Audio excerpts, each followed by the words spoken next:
guys, I just wanna share you. This is one of the Thai dessert here in Thailand. And para siyang suman sa atin sa Pinas. Ani friendship, what is this? Khao niao sangkaya. Yang tawag nila dyan is sticky rice. Sangkaya alay custard, ใช่ไหม? Yan. Khao niao sangkaya ang tawag nila, guys. Ito siya. Yan. May custard siya sa ibabaw. Kakaibang Thai dessert. Ani duway na ka friendship. Ito pa guys, oh. Parang malagkit. Ani alay friendship? Saku say mo ka. Saku say mo, ใช่ไหม? Yes. Ayan. Saku say mo daw. Ayan siya, oh. Ayan. Binigay ng boss ko to friendship, guys. Ayan. Saku. Ano si Malaya friendship? อะไรคะ Saku, si Malaya รสชาติอะไรอ่ะ? อร่อยค่ะมันมีไส้ข้างในไง หวานๆใช่ไหม friendship? หวานๆจริงๆ โอ้ทำไมมีพริกด้วย friendship นี่ กินกับสาคูไส้หมูไง จริงเหรอ?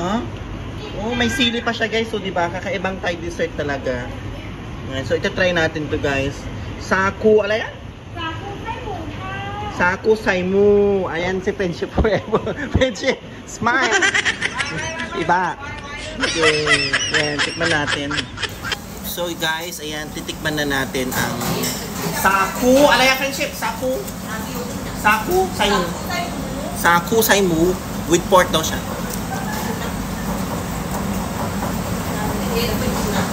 Matamis. Sweet, a bit sweet.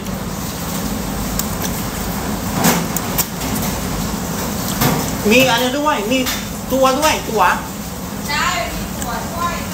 Meron din siyang peanut sa loob. Mani. Kaso hindi ko siya bet. Ito, khao niao sangkaya. Iba natin. Ito, natikman ko na to before. Masarap siya. Paborito ko to.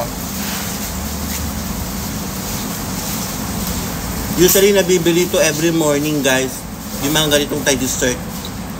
Sa mismong street food. Sa mismong market. O kaya sa mismong highway, mga ganun.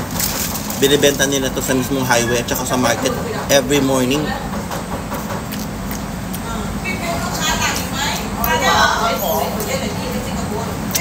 Matamis. Sarap. Try nyo to guys. Yung isa, Saku say mo. And then ito, khao niao sangkaya. Khao niao means sticky rice. Aloy. Thai ขนม อร่อยมาก